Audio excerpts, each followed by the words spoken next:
Vamos dar início a mais uma reunião magna, né, do nosso serviço de cardiologia, a reunião no nosso 36º ano, a reunião do número 1513.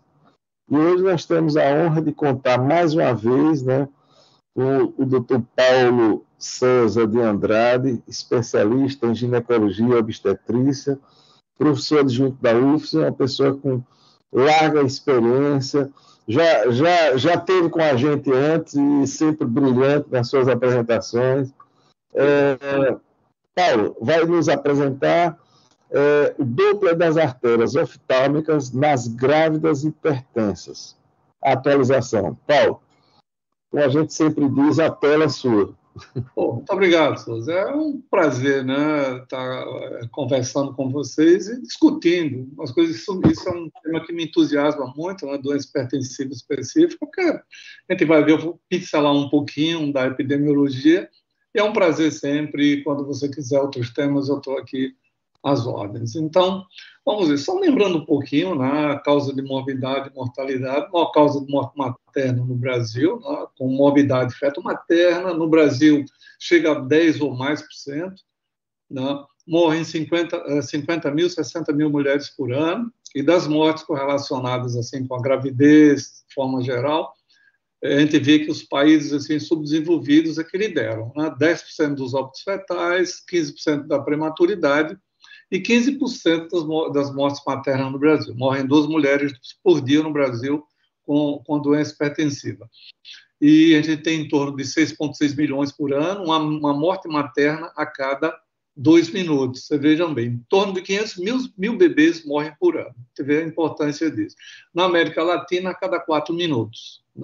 A cada 12 minutos aqui no mundo e a cada 4 minutos na América Latina. Eu vou tentar botar isso aqui, ó. Deixa eu aqui, ó, lá, pronto. Ok, então, no mundo, morrem 192 mulheres por dia com doença hipertensiva específica da gravidez. Então, algo extremamente grave, né?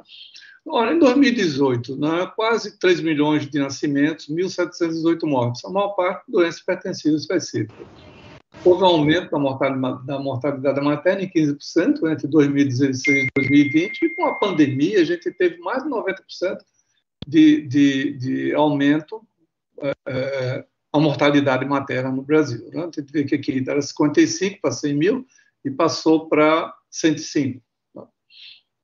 Bom, então, continuamos aqui. Então, na verdade, a pré-eclâmpsia dá risco materno-fetal, né, de complicações cardiovasculares, metabulopatias também.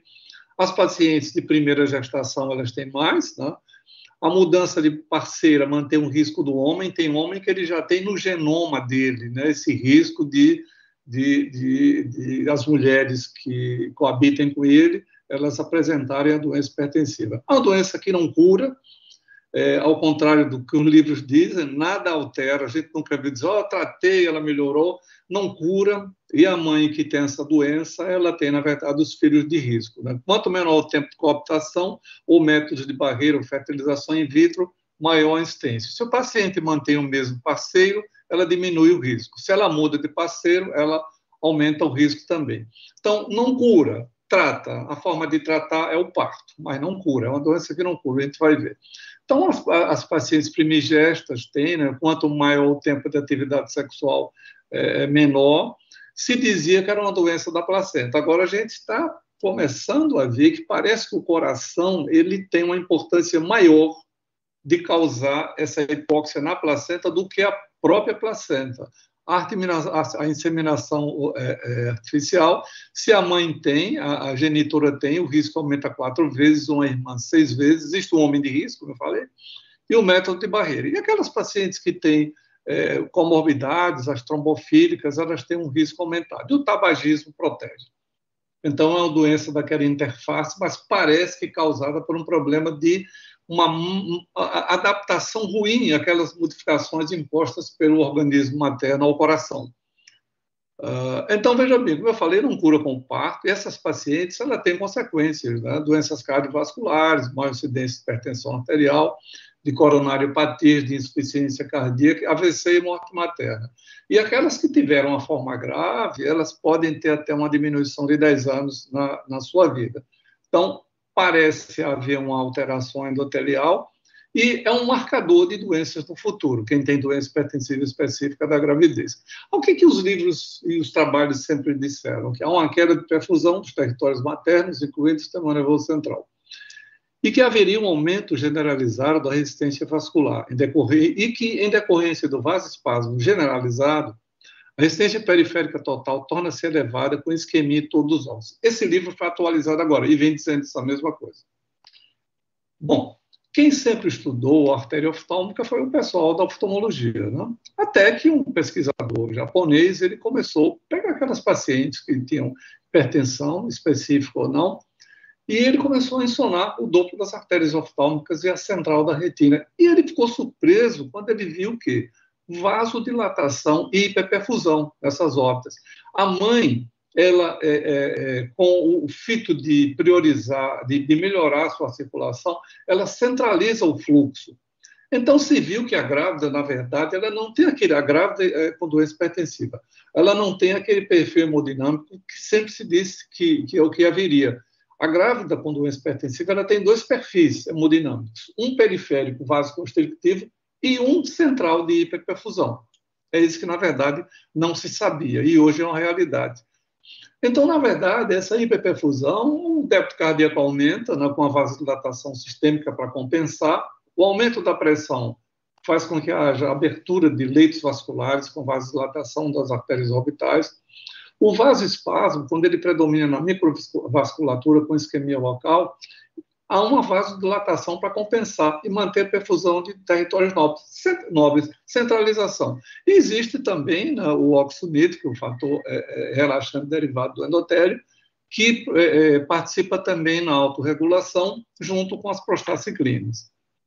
Então, veja bem, olha, eu sempre, quando eu dou essa aula, eu pergunto assim, quando a gente vai fazer uma fundoscopia de uma paciente com doença hipertensiva, aí a gente vai achar vasodilatação ou vasoconstricção? A gente vai achar a vasoconstricção. Mas, por quê?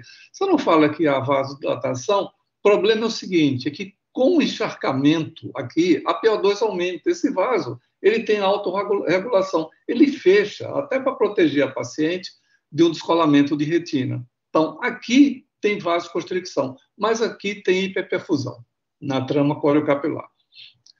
Então, é uma doença multissistêmica, né, onde toda a economia da paciente ela é mais ou menos modificada. Então, tudo isso aqui é causado pela doença hipertensiva específica da gravidez.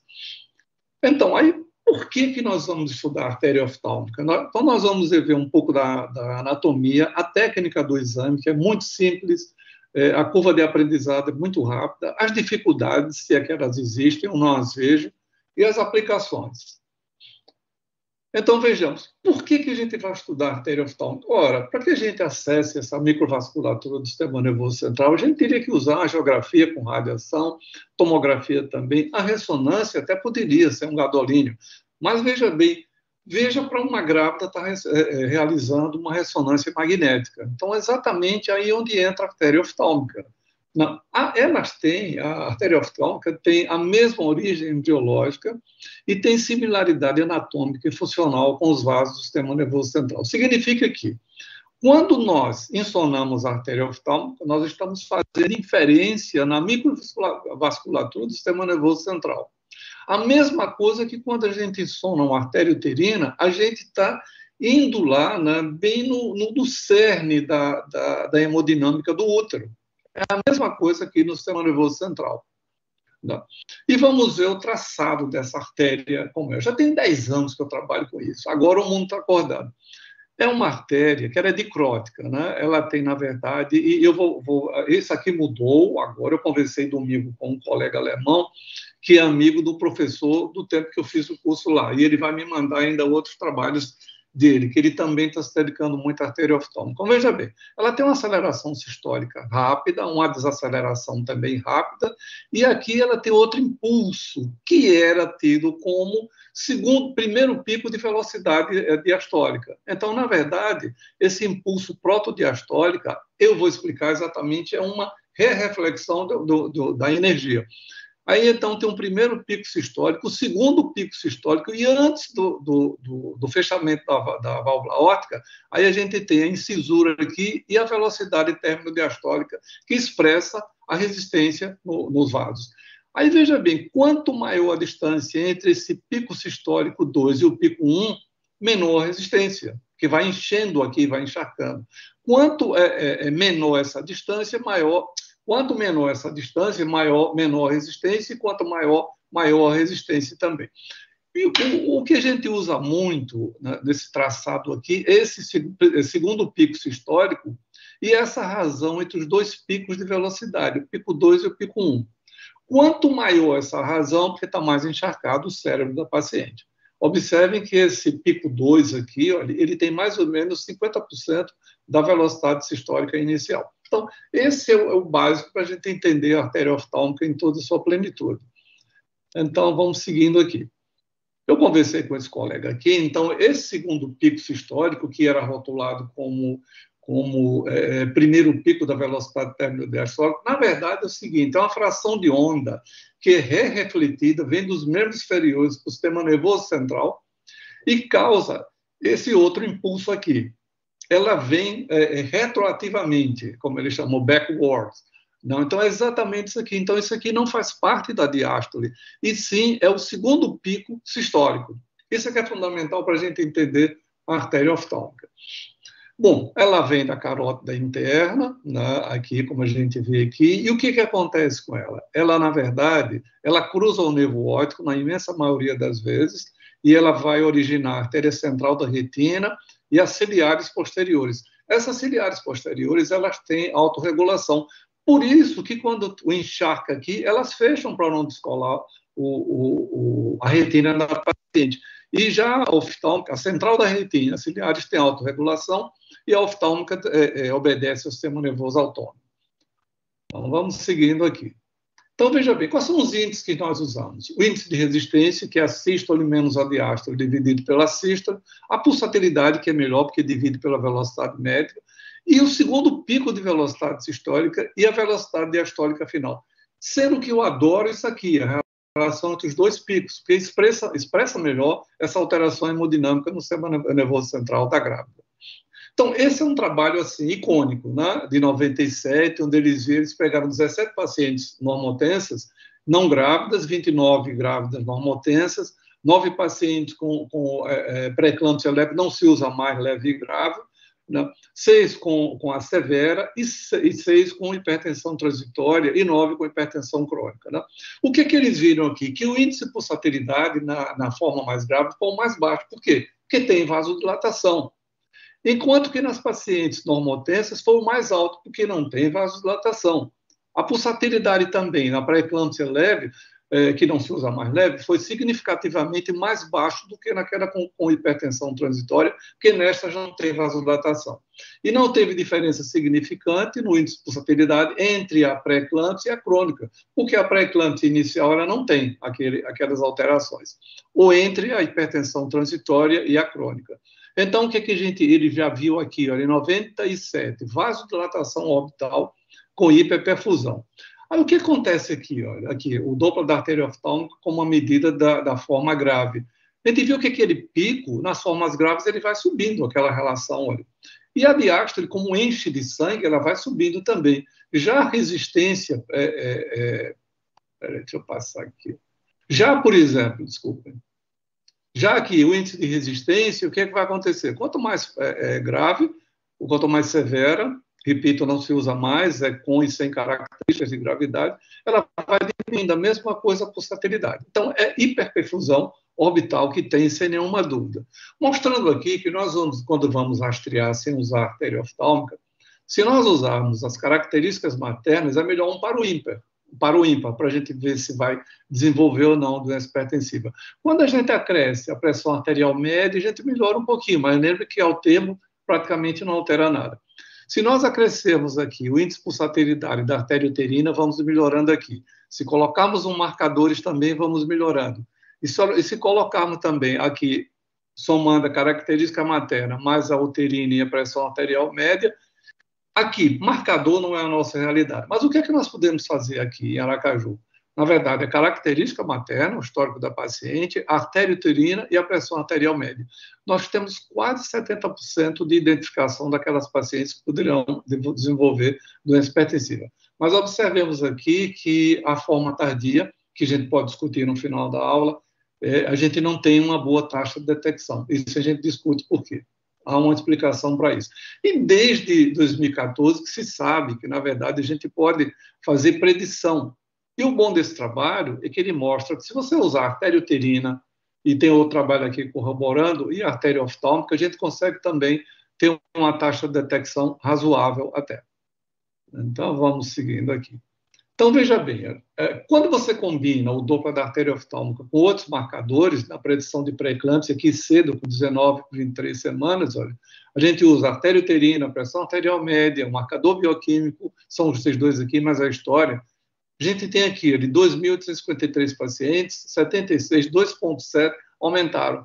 E quando a gente faz isso, combina com a artéria oftálmica, nós temos aqui aquela razão aumentada, nós vamos ter, na verdade, bons resultados e que podem potencialmente serem utilizados para o desenvolvimento subsequente da doença hipertensiva.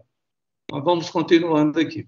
Esse foi o primeiro trabalho que eu li, de um oftalmologista mineiro, e ele começou a estudar nas grávidas, assim, foi o primeiro trabalho no Brasil, foi dele, e ele começou a ver o seguinte, que quando o índice de resistência estava baixo, essas pacientes estavam naquela iminência de crise convulsiva, ou seja, cefalopatia posterior reversível. Eu prefiro isso aqui, olha, do que essa observação dele. Eu acho que isso aqui é mais preciso, mas foi o primeiro trabalho. E os trabalhos todos mostraram que quando a gente vai comparar hipertensas e normotensas, olha o segundo pico de sístole, como ele vai lá para cima. Olha aqui a normotensa, como fica. Então, é extremamente fácil de analisar, né? Aqui, por exemplo, olha, aqui para identificar a forma com gravidade complicada por hipertensão. Eles fizeram aqui o estudo de 30 grávidas sem critérios de gravidade, 30 com hipertensão crônica, um grupo controle de 289. Eles viram que naquelas com critério de gravidade, aquela relação entre os picos foi, na verdade, o melhor padrão hemodinâmico a ser estudado. Certo? Então, é isso que a gente deve usar aqui. Então, essa relação entre aqueles dois picos, pico 2 e pico 1, que eu vou mostrar na prática como na verdade, é o melhor índice para que se possa discriminar. E por que a gente usa? Ora, como a gente pode levar o tomógrafo da ressonância magnética à beira do leito? Então, a artéria oftálmica, ela promove o quê? Um acesso fácil, seguro, facilmente reprodutível, e o que é mais importante, nós estamos ensonando perifericamente o vaso central. Né? E todos os trabalhos mostram isso, vasodilatação com hiperperfusão cerebral. Também avalia, como eu vou mostrar mais adiante, o mecanismo de ação dos hipotensores, dos anticonvulsivantes, e avalia também o risco de complicações neurológicas. Então, veja bem, aqui em 2017, olha. Então, na verdade, quando a gente vê o Doppler da artéria oftálmica e os resultados na gravidez, então, 56 pacientes com doença hipertensiva. Então, as normais, aquele índice de resistência era abaixo de 50%. As anormais, acima de 0,78%. Altamente anormais, aquela relação 0,99%. E a gente vê aqui, eles fizeram todos esses parâmetros. Eu vou andar um pouquinho mais rápido, para a aula não ficar muito longa. Quanto maior aquela relação, piora os resultados. Crise hipertensiva, partos antecipados, recém-nascidos menores, a repercussão, embora seja menor no RN, todas com os resultados altamente anormais, elas tiveram resultados ruins.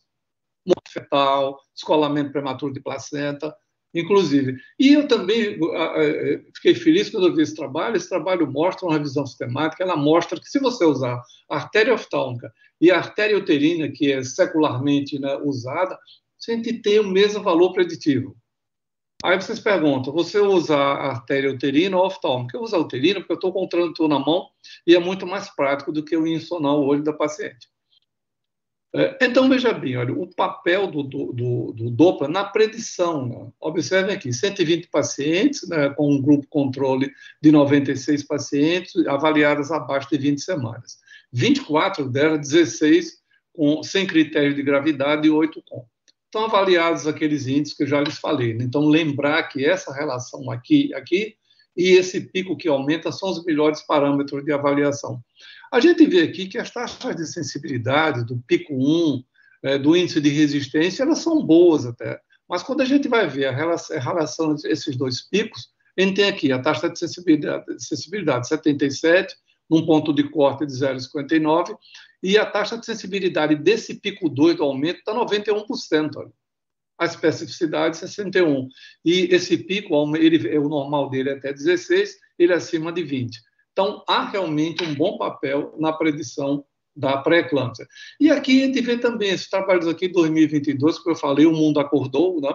Essa revisão aqui, eles mostram o seguinte, que entre 11 e 14 semanas, ou entre 20 a 28, as pacientes que vão desenvolver pré-eclâmpsia, elas aumentam aquele segundo pico de velocidade sistólica comparadas com aquelas pacientes com gestações normais. Então, o aumento desse segundo pico, na verdade, é um marcador extremamente forte daquela paciente que vai desenvolver a pré-eclâmpsia. Aqui, veja bem, eles fizeram aqui qual o papel do Doppler da artéria oftálmica e carótida interna na predição de resultados adversos.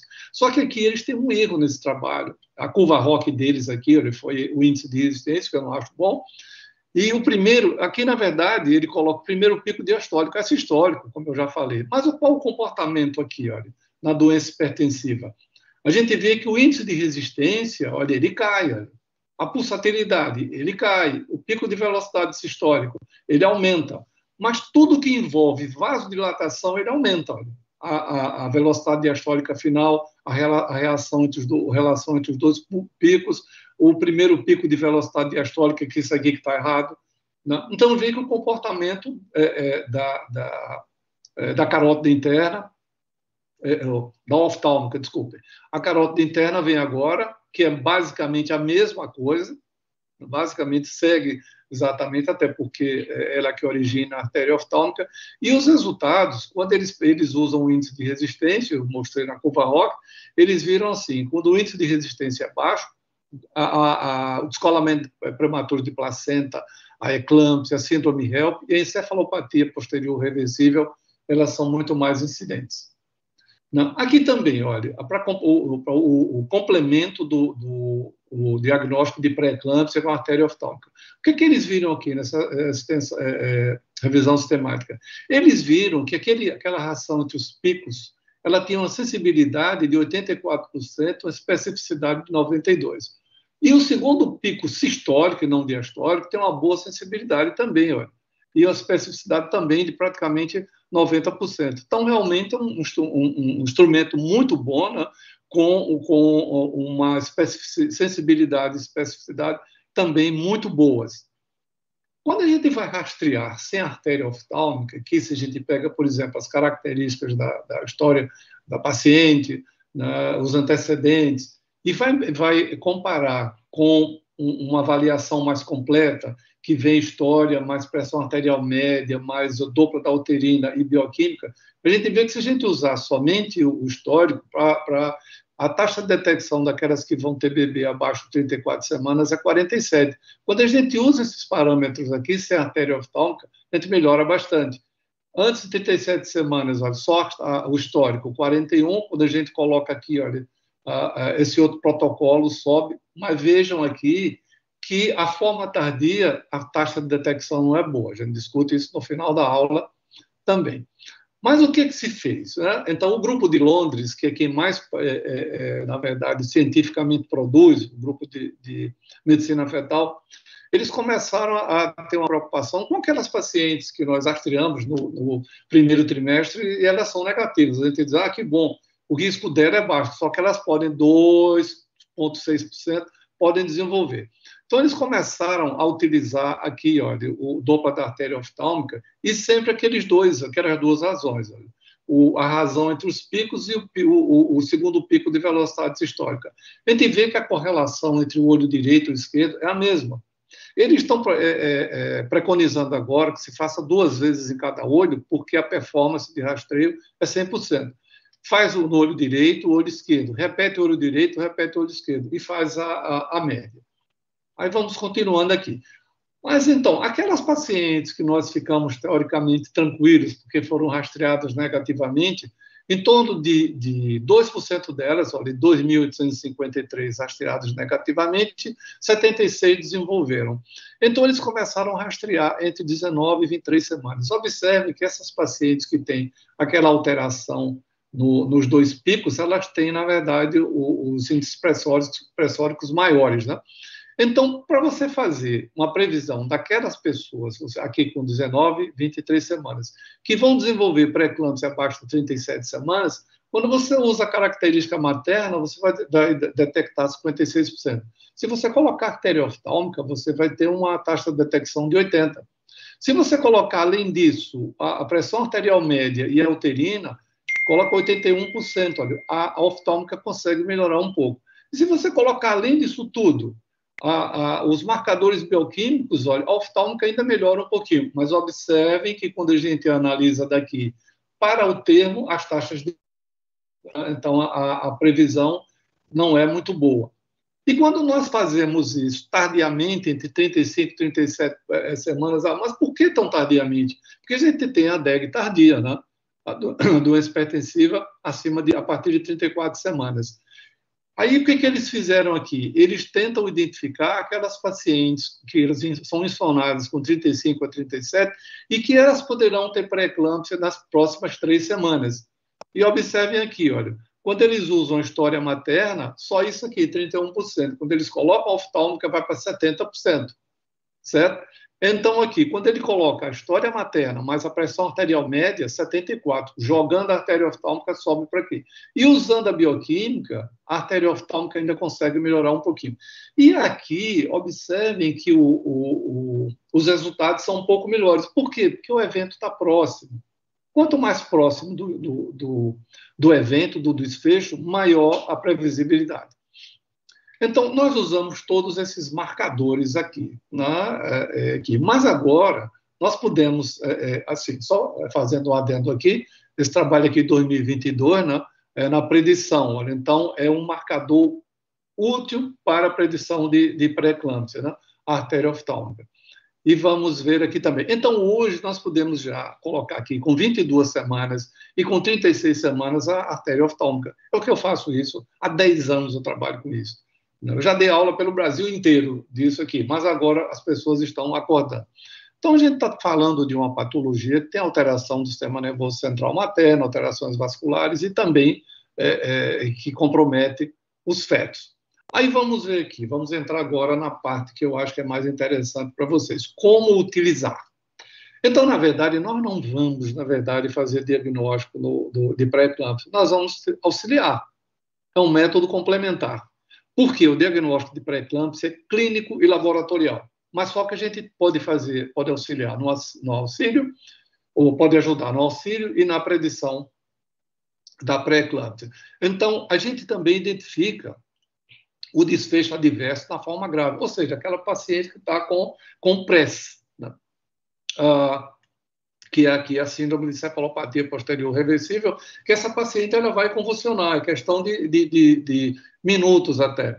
Detectar também a forma grave no lúpus eritematoso, eu vou mostrar por quê, e aquelas que permanecem hipertensas. Eu tive uma professora da UNIT, que eu fiz um parto, e ela começou no final, na última semana, a fazer hipertensão, e continuou, eu tive que fazer até sulfato, ela fez, na verdade, um ADEG pós-parto, né?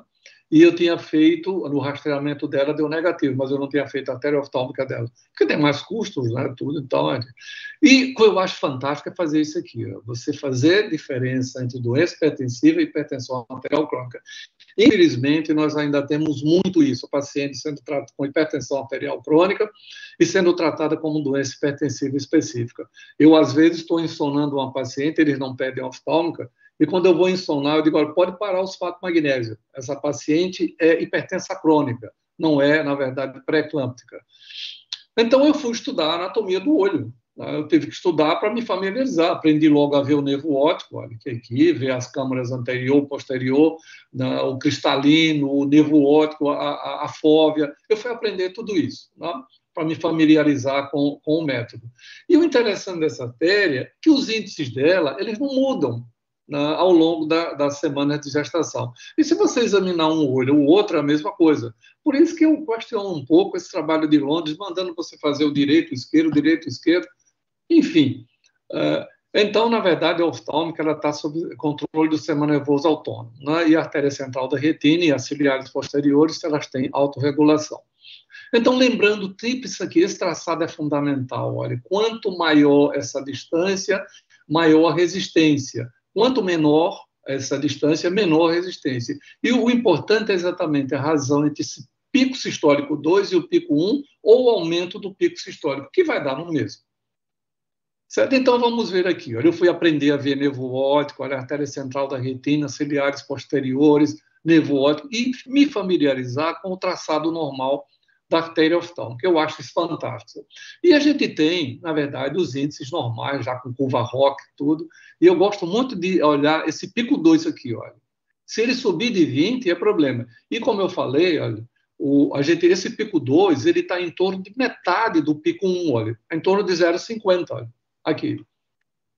Então, vamos aqui. E a razão entre os picos 0,80, na forma leve, que eu vou tirar isso aqui, que não se usa mais leve nem grave, vou corrigir isso aqui.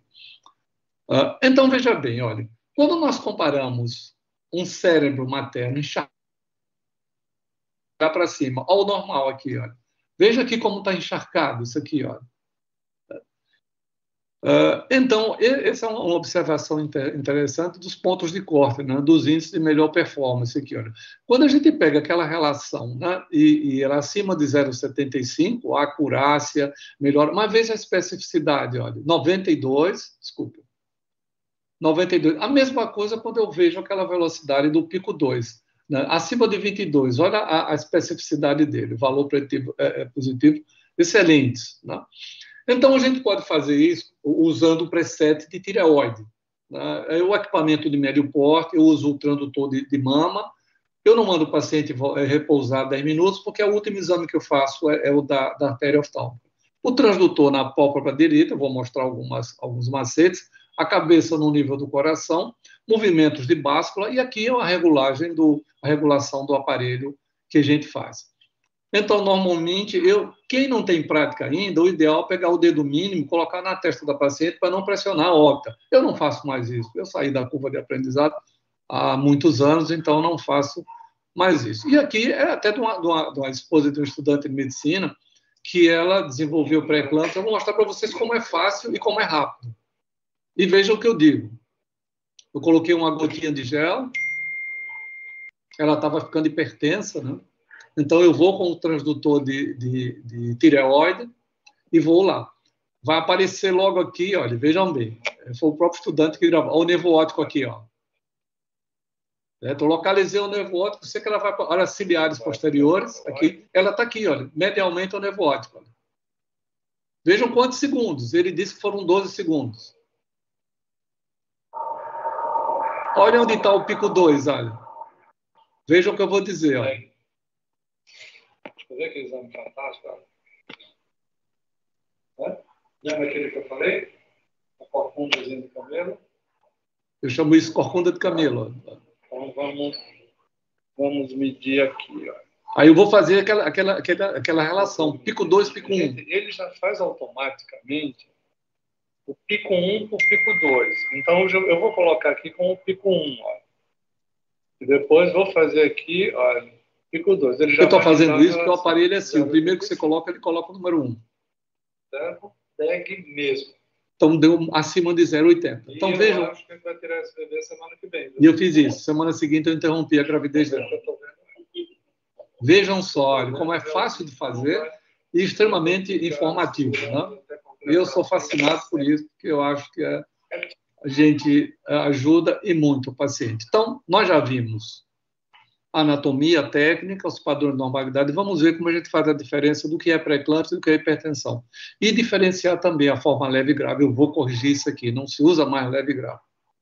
É porque essa aula eu dei na USP antes da... Vejam bem a responsabilidade. Eu fui chamado para dar essa aula na USP, na clínica obstétrica de lá.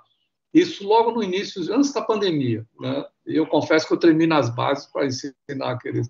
para ensinar não, para dar aula aqueles luminares, que nem aqui com vocês. Então, vejam bem aqui, olha, essa paciente aqui, ela já está subindo pico 2 aqui. Olha aqui, olha, pré-eclâmpsia mesmo. Olha, eu nunca vi uma paciente com pré-eclâmpsia que não tivesse com o sistema nervoso central encharcado. E aqui, outro detalhe, a gente está ensonando retina, então a gente não pode demorar nesses exames, porque o índice térmico e o índice mecânico, eles têm que ser abaixo de 1, olha. Isso é outra coisa. Então, curva de aprendizado, cuidado que você pode queimar a retina da paciente. Você não pode ficar jogando Doppler ali muito tempo. Agora que o estudante me disse que foram 12 segundos que eu ensonei aquela retina. Então, veja bem aqui, olha, o índice térmico e o índice mecânico aqui, olha, 0,5, 0,5, olha. Então, isso é super importante que a gente tenha. Olha que artéria oftálmica bem interessante aqui, olha. O pico 2, olha como essa relação é baixa, na verdade, olha. E aqui, então, aqui é o fechamento da válvula aórtica. Aqui começa a velocidade térmico-diastólica. Tá? Aqui é a força contrátil do miocárdio, na complacência vascular e resistência periférica aqui. Vamos seguindo aqui, então. Então, observando aqui, olha, lembrando do normal. Com o normal, a gente vê facilmente o que é anormal. Então, veja bem aqui, dificuldades eu não as vejo. Artéria central da retina. Ora, como eu vou confundir uma artéria central da retina com uma oftálmica? Olha o pico de velocidade sistólico, acima de 40. Olha aqui, olha, a ciliar posterior, o pico não chega a 20, olha. Artéria central da retina. Então, não vejo dificuldade nenhuma de você confundir. Aqui a artéria central da retina, ciliares posteriores. Aqui, vejam bem, olha, aqui é uma pré-eclâmpsia, olha. Olha aqui como está aqui, olha. Veja a diferença do normal e da paciente com pré-eclâmpsia, né? Olha aqui, olha, não tem como errar isso aqui. Veja a elevação do segundo pico sistólico, que erroneamente, em alguns trabalhos, é rotulado como o primeiro pico da velocidade diastólica, que não é.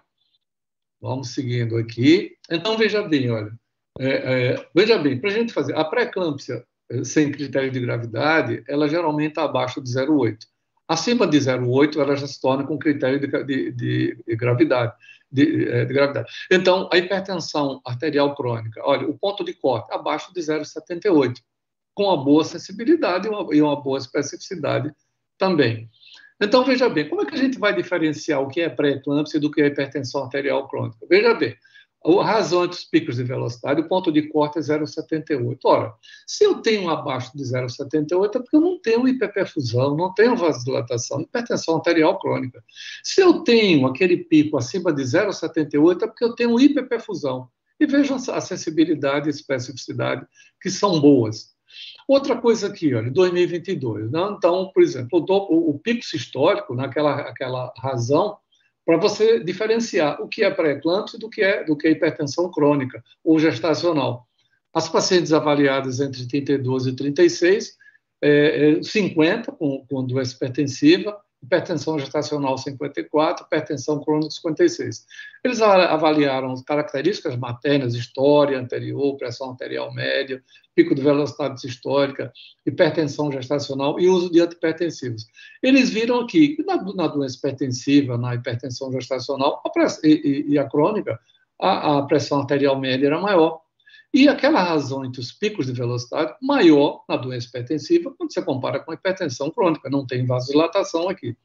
Mas não tinha diferença entre as duas, lógico, porque ela não tem vasodilatação, não tem hiperperfusão. E esse índice é o melhor para eles.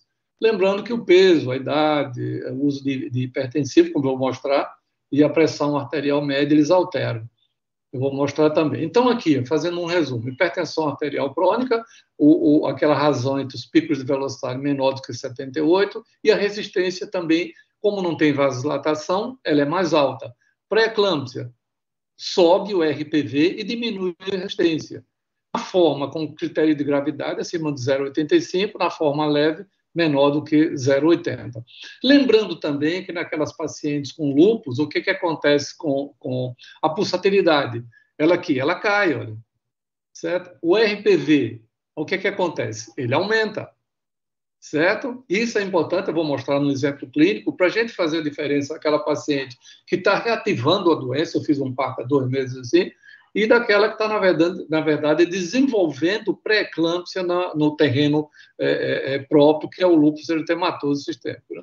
E aqui também, olha, a mudança no Doppler da artéria oftálmica durante aumento agudo da pressão e no controle também da pressão arterial. Então, eles viram bem aqui, olha, mudanças na pressão arterial média, na sistólica, diastólica e naqueles índices com os antihipertensivos. É até uma forma de você avaliar quão efetivo está o seu tratamento na paciente.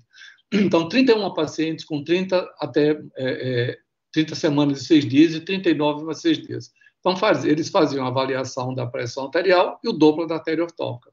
Avaliavam antes da medicação, faziam o Doppler 30 e 60 minutos após e repetiam esse controle com 120 minutos naqueles casos que estavam com controle difícil. Então, eles faziam o índice entre os dois picos, a pressão arterial média, a sistólica, a diastólica, antes e depois da medicação. Eles viram que com o antihipertensivo, aqueles parâmetros todos caíam. Né? 4 pacientes que não conseguiram fazer o controle, elas foram internadas. Então, é uma forma que a gente tem de avaliar o que nós estamos dando de medicação a essas pacientes. Então, vamos ver alguns casos aqui simples, né, que eu tive lá. Essa paciente aqui, olha, 29 anos, histórico de nefrite lúpica, gesta 2:1, a pressão de 150 por 100, proteinúria de 600 miligramas por ml. As pacientes lúpicas, elas são hiperuricêmicas, que nem as doenças as com pré-eclâmpsia, nem são proteinúricas, também pela lesão renal. Mas veja bem, aí eu fui para a artéria oftálmica dela, só de olhar aqui, olha, eu já sei que ela tem o quê? O RPV de 0,80, doença hipertensiva. Não tem dúvida. Esse outro caso tem uns 2 meses, né? Paciente de 35 anos, gesta 1, parente de médico, lúpus e trombofilia. Então, eu comecei a usar aspirina à noite, né? 150, à noite sempre, enoxaparina, e ela usava hidroxicloroquina. Então, ela começou a ficar hipertensa. Aí eu fiz o RPV dela e olhei aqui, olha. Então, o que ela estava, na verdade? Provavelmente fazendo uma reativação da doença dela.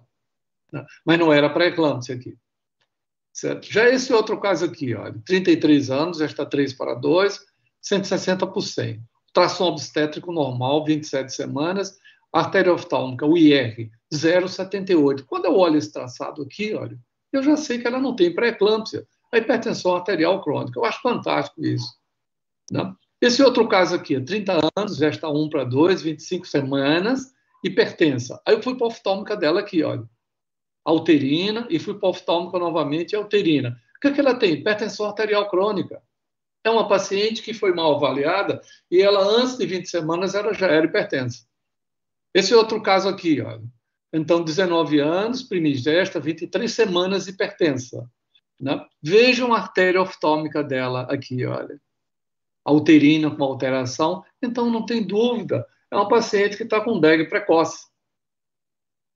Esse outro caso aqui, olha, gesta 1, 28 anos, o pré-natal normal até 34 semanas. É a esposa do estudante de medicina que eu fiz.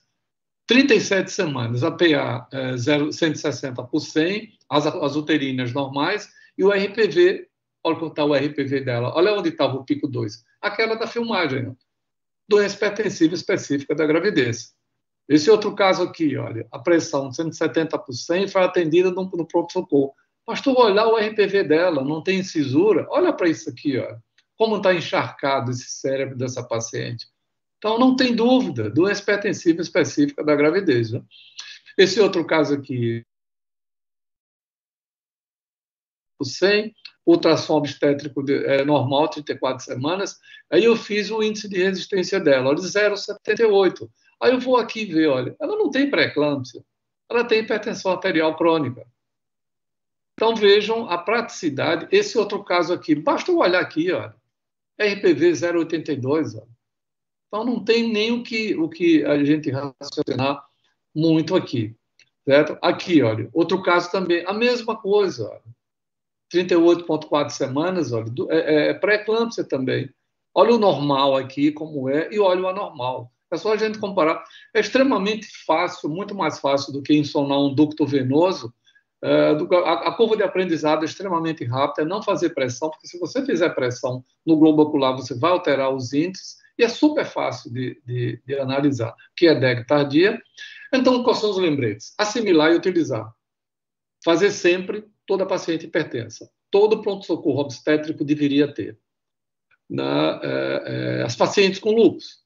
O RPV, se ele é mais alto, é doença hipertensiva, até 0,78. Acima disso, é a forma com critério de gravidade. E aquela hipertensa no puerpério persistente, também a artéria oftálmica tem uma utilidade muito grande. Essa foto vocês já conhecem, né? Que é lá da praça que eu nasci, que esse cidadão aqui é meu pai. Então, muito obrigado. Agora eu fico à disposição para o que vocês quiserem discutir. Mas eu acho isso fantástico. Sabe? Felizmente o mundo acordou para isso. Eu já dei aula para não sei quantos locais aí, e a turma vai lá e aprende e está começando a usar. Inclusive, meu doutorado na USP era com lúpus. Bom, aí eu fui lá, dei aula, e a pessoa que era a chefe lá do setor de lúpus, ela não conseguiu fazer o exame, ficou uma confusão, que eu tinha que ficar lá. Eu disse, olha, eu não sou estudante, né? Isso já tem um tempo. Eu disse, eu não sou estudante, eu não posso ficar aqui, né? Eu terminei deixando de lado lá, com o projeto pronto, e terminei deixando. Mas vamos, se vocês quiserem perguntar, eu estou aqui à disposição. Bem, Paulo, primeiro eu gostaria de parabenizar, né? Falando desse jeito, parece até tão fácil que eu estou com vontade, e a próxima gestante que eu for fazer eco, vou lá botar o transdutor, é capaz de dizer, doutor, o coração não é aqui não, é aqui embaixo. Né? É fácil de fazer. É fácil de fazer. Eu não sei como o mundo demorou tanto para assimilar isso. Mas agora, o pessoal agora... Mas já tem isso desde 2014 que eu trabalho com artéria oftálmica. Uma coisa impressionante, porque, primeiro, aqui, assim, lógico, você mostrou com aquela elegância e a didática de sempre alguns conceitos muito interessantes. Primeiro, lógico que a eclâmpsia não é uma doença tão simples, né, que a gente pensa só de um problema de placenta. Você vê até o homem está envolvido, quer dizer, veja que coisa interessante da complexidade do processo. Segundo, aquela coisa que a gente sempre tem, a dificuldade que sempre existe, e essa confusão entre o que é hipertensão crônica e o que é doença hipertensiva específica da gestação. Porque antigamente muita gente ficava só baseado naquele critério das 20 semanas, né? Já vem antes das 20 a hipertensão, depois das 20 e tal. E você vê que isso é uma coisa falha. Bem, outra coisa interessantíssima é que eu sempre gosto muito de ver esse aspecto, quando você analisa índice, e você mostrou isso com bem propriedade, que a validade do índice não é só que ele tenha valor, que seja um preditor independente, mas é que ele tenha relevância clínica, ou seja, que ele adicione, e como você mostrou aí o aspecto da curva ROC, né, que muita gente fica pensando, curva ROC, o que é curva ROC? Curva ROC o que aquele índice adiciona ao que nós já temos, porque se não adicionar nada, é melhor ficar com o que já tem, né, para que fazer mais um exame? Então, eu acho assim, fantástico isso aí, gostei demais, estava aqui analisando, estava eu e Augusto, o pessoal analisando, para que a gente vai ver com esse negócio de dupla de artéria oftálmica e hipertensão. Eu estou vendo aí assim, informações preciosas que você acabou de dar, que muda a conduta, porque eu acho que esse é um aspecto interessantíssimo, de mudar a conduta, como você mostrou, tira o sulfato de magnésio, isso aqui não é doença hipertensiva. E de prever, logicamente, que você fez na esposa do estudante, né? Quer dizer, você antecipou um problema maior. Então, sem dúvida. Parabéns, e está aberto aqui a quem quiser perguntar a Paulo. Nós estamos aí. Eu estou aqui. Viu, Paulo? Tem Celita aí, um monte de gente aqui, Carol. Tem peso pesado aí. Ô, Paulo, só uma coisa, enquanto o pessoal vai sair, Celita já se animou a perguntar. Paulo, outras pessoas têm feito isso aqui no nosso estado? Não, no Nordeste eu fui a primeira pessoa que começou a fazer. Poxa, eu acho, Paulo, que ainda precisava ser difundido mais, rapaz, porque por ignorância nossa, eu mesmo não sabia disso, logicamente. Qual é o problema, Souza? É que eu sou low profile. Eu sei. Então, olha, hoje eu vi uma foto da toma de 82. Se você olhar, eu estou lá escondido, do lado de Braulio. Eu me reconheci porque eu vi que eu estava lá atrás. Então,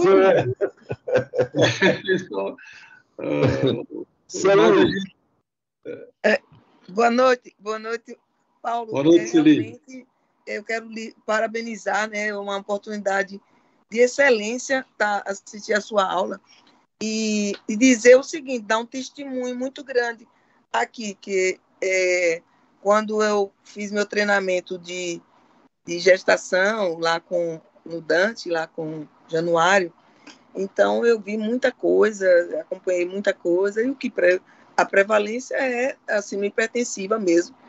E quando eu cheguei aqui, quem me introduziu a Doppler de oftálmico foi o Paulo. Porque quando eu cheguei nos primórdios, inclusive, porque todo mundo há de pensar que é fácil dar diagnóstico de rastrear a pré-eclâmpsia, né? Parece uma coisa fácil, mas no dia a dia nem sempre é tão fácil, né? E você ter um método onde você consegue antecipar e trazer e modificar a conduta é algo assim de grande relevância. Então, muitos pacientes eu encaminhava para Paulo, ele fazia, inclusive, né, tive essa oportunidade na maternidade, lá na Santa Helena, inclusive, e foi muito bom. Eu quero até dar esse testemunho do quanto eu aprendi nisso, o quanto você me facilitou em muitos momentos da minha vida em relação a essa sua técnica, né, que você praticamente desenvolveu. Foi quem introduziu aqui, pelo menos que eu saiba, que eu tenha conhecimento. Até teve um congresso que lá na Barra, né, Paulo? Lembra? Não sei se você lembra. Você até me convidou e tal, e tudo, e que eu tive também essa oportunidade já de falarmos nesse assunto em decorrência desse conhecimento. Ajuda demais, demais mesmo, porque tem um momento, você não sabe, por exemplo, paciente com lúpus, ela tem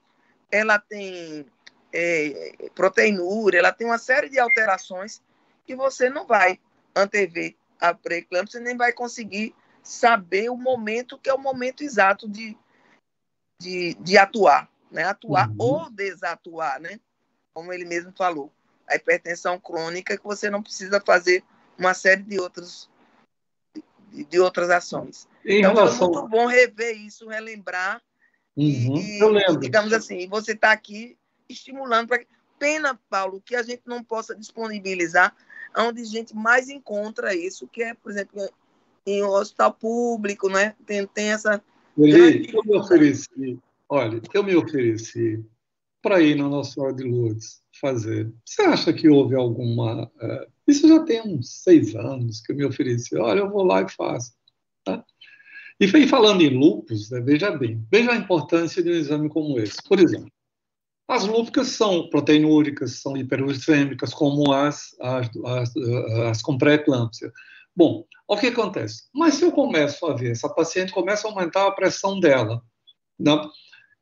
Aí eu faço a oftálmica, eu vejo que ela não está desenvolvendo doença hipertensiva, que bom, ela vai o quê? Vai ver o antimalárico de síntese que ela está usando, ou o corticoide, você vai reajustar as doses.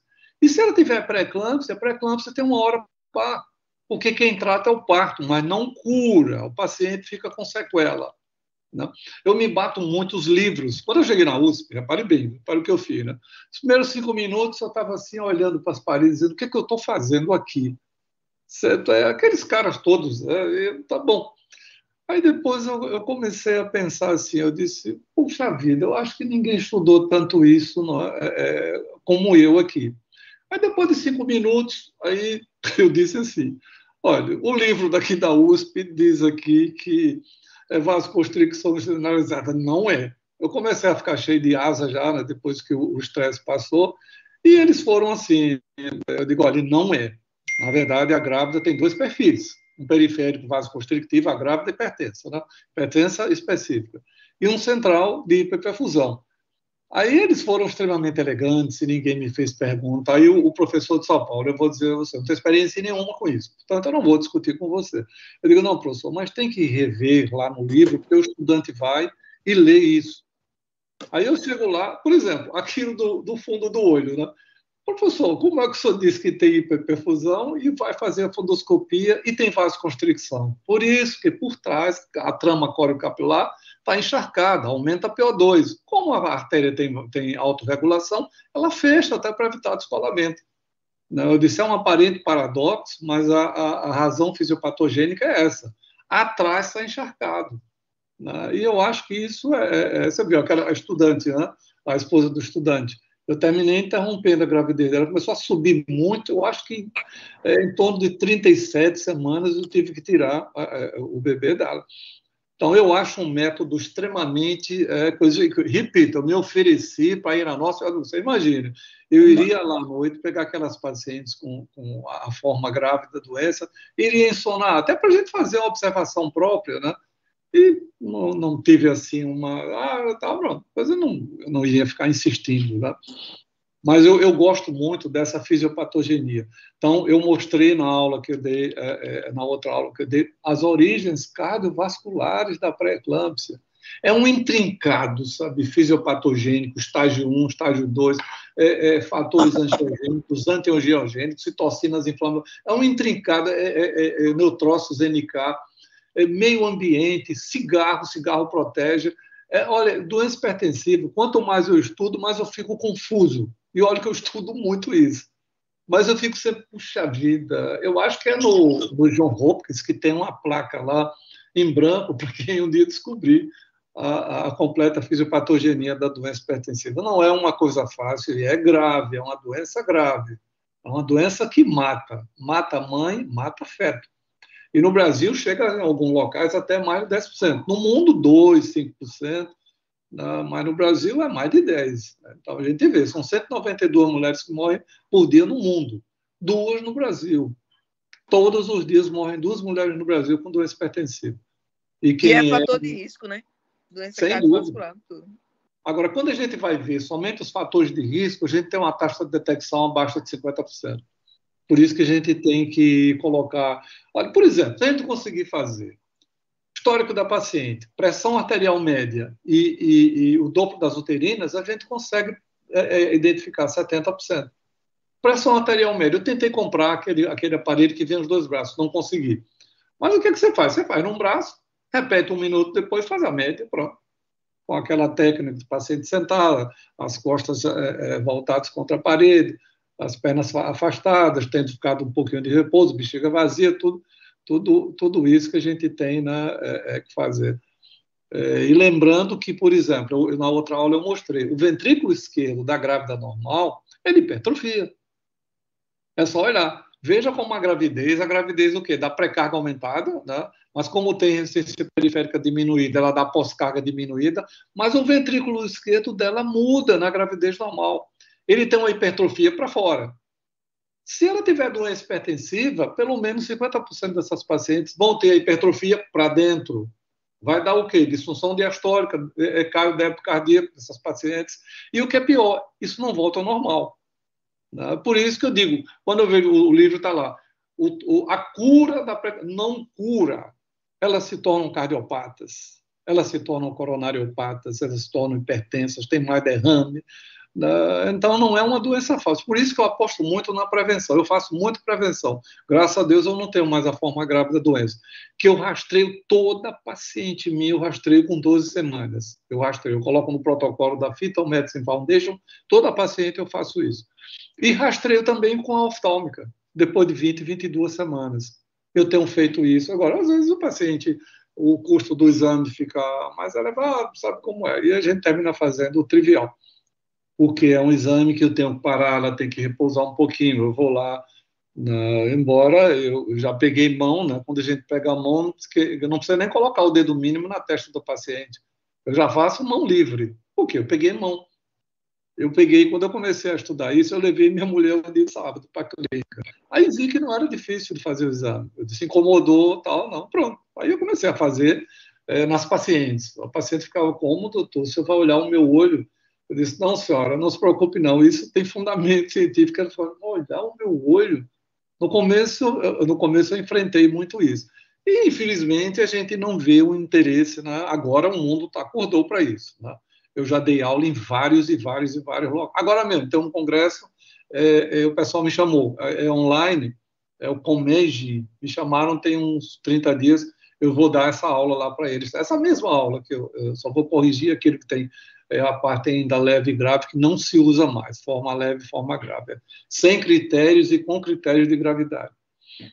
Então, o conceito também... Só que é outra coisa, Souza, que eu vejo, por exemplo, esse limite de hipertensão, 140 por 90, foi plano de saúde que fez na década de 50 e com homens já de 60 anos para cima, e continua isso.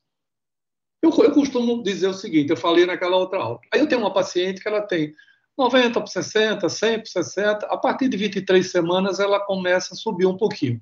Ela chega com 36 semanas, ela tem o quê? 120 por 80, está no percentil 75, mas ela está hipertensa. Então, eu não sei como a Sociedade de Cardiologia no mundo inteiro não votou, porque foi plano de saúde que fez, naqueles, e homens, a maior parte homens, e a gente sabe que, por exemplo, a etnia tem biotipo, tudo isso tem influência, né? E eu não sei como continua esse parâmetro de 140 por 90 no mundo, sendo, na verdade, originário de uma análise de plano de saúde numa população que não reflete, né? Então, não sei a opinião de vocês. Mas eu tenho medo da paciente minha, que é 90 por 60, e ela chega com 35 semanas, passa por 120 por 80. Ela está normal. Não está normal, ela está hipertensa. Não sei qual a opinião de vocês sobre isso. Exatamente. Não sei se essa ali não tem nenhum movimento, né, no grupo de cardiopatia da mulher, porque hoje em dia, Paulo, já existe um departamento de cardiologia da mulher, né? Esse eu acho que é um campo bem interessante, isso ali. Eu acho que, primeiro, só uma sugestão também, podia chamar Paulo para dar uma dessas palestras nacionais aí, que eu acho que seria bem interessante, né? Um desses webinários aí nacionais. Seria bem interessante isso aí. E esse ponto que ele chamou a atenção aí para a discussão, porque esse é dado interessantíssimo, né? E de quem trabalha com isso. Outra coisa que ele chamou a atenção, que essa história de não ter cura, isso é um dado importantíssimo. Quer dizer, ou você trabalha com prevenção, ou esse paciente vai virar cardiopata, acabou-se. Né? Exatamente. É um marcador de cardiopatia. Marcador de cardiopatia. Paulo, a única coisa que, do ponto de vista cardiovascular, que tem se abordado de mais novo é os chips e os shapes, né? Que muda os dados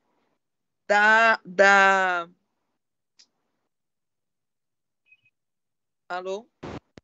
Saiu um pouquinho. Que muda os dados da abordagem da pressão arterial crônica, né? Uhum. A única coisa, mas o que não tem realmente movimento internacional mesmo, ao nível de mundo, e você mudar parâmetros, quer dizer, ajustar parâmetros. Mas a Parabéns, ali, Souza, Augusto, vocês concordam com isso? Da década de 50, foi o plano de saúde que fez, numa população que não na verdade, não representa então, eu não entendo como até hoje isso permanece 140 por 90, tal. A minha forma de ver, na grávida, você vê 120 por 80 é hipertensão em grávida em algumas determinadas situações, né?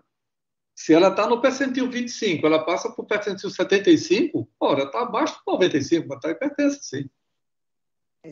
Esse valor já é até alterado. O mais difícil ainda é você que não acompanha, muitas vezes não faz um acompanhamento, porque ainda a gente tem dificuldade de planejamento familiar, ainda tem dificuldade de pegar a paciente desde o início, né?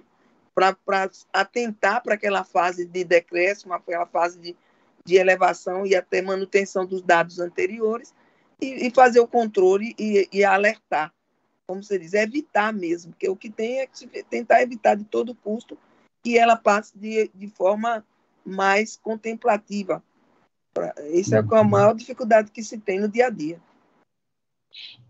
Dado isso que a mortalidade ainda é altíssima. É muito alta. Você vê, por exemplo, eu ouvi numa aula de um colega ele dizendo assim, equivale a um Boeing cheio de grávida caindo todo dia. E é mesmo, 192 no mundo. Eu achei interessante quando ele fez essa comparação. E é verdade, um avião cheio caindo todos os dias cheio de grávidas.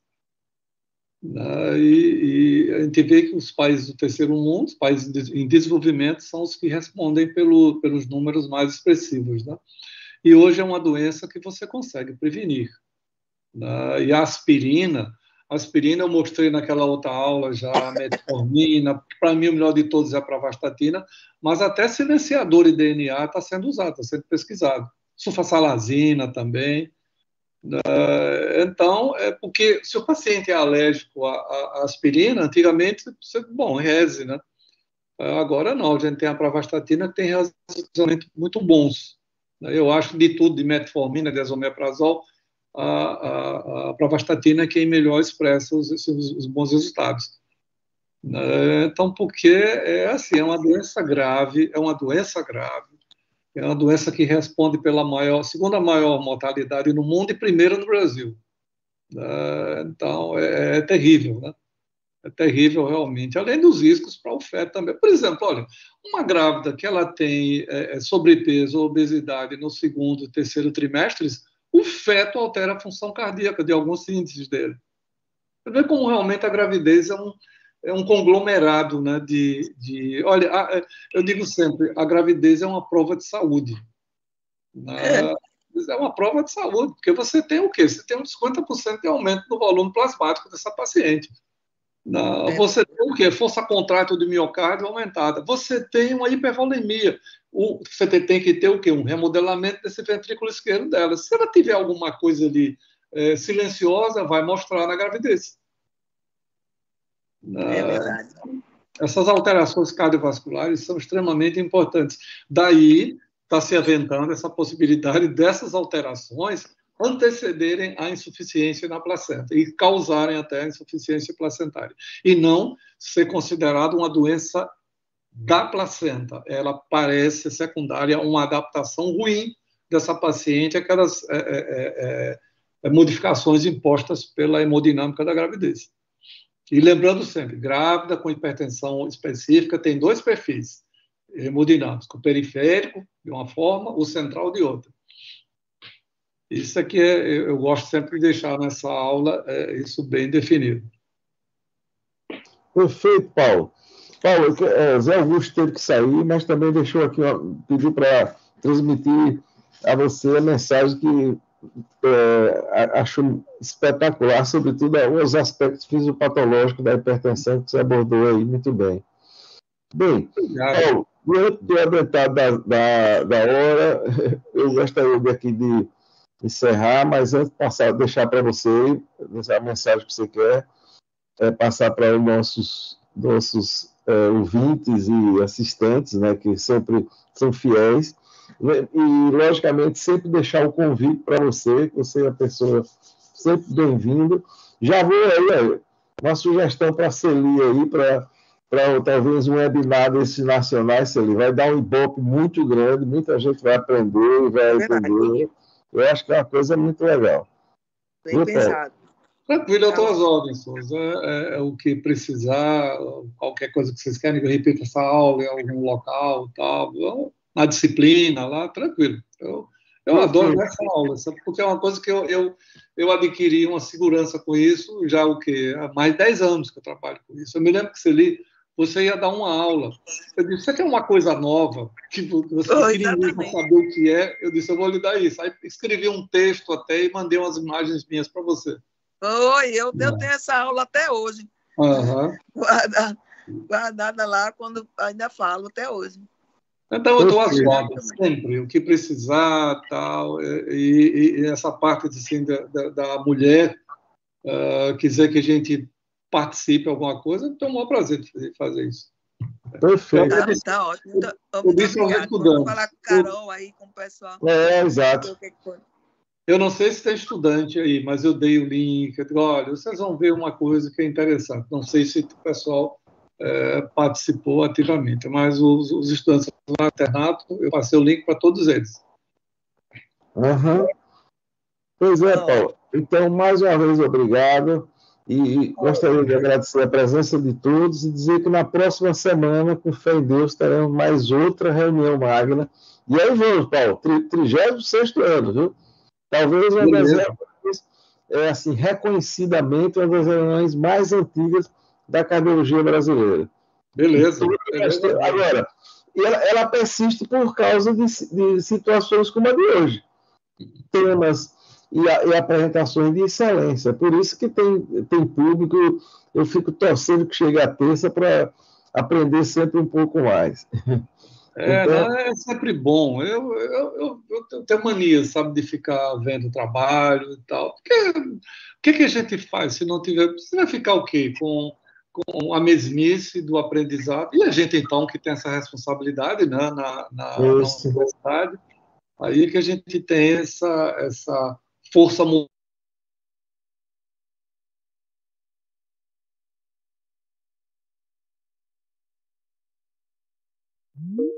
professor meu, quando eu tive lá, eu tive 2 vezes lá. E aí ele conhece, né? E ele agora é interessante, veja o europeu como Elvis Souza. Ele disse: eu passo os trabalhos, você não passa para ninguém, não, porque normalmente paga. Né? Eu estou numa rede de pesquisa, viu, que tem professor todas as universidades brasileiras. Ele só estou com isso. Paulo, passa para mim, eu disse: eu não posso. Aí, por que você não pode? Porque ele me pediu. Eu não posso, desculpe, mas eu não posso, porque é 40 euros, 50 euros, não sei o quê, mas eles que vão me mandar tudo, mas eu não posso passar para ninguém, né? Claro, lógico.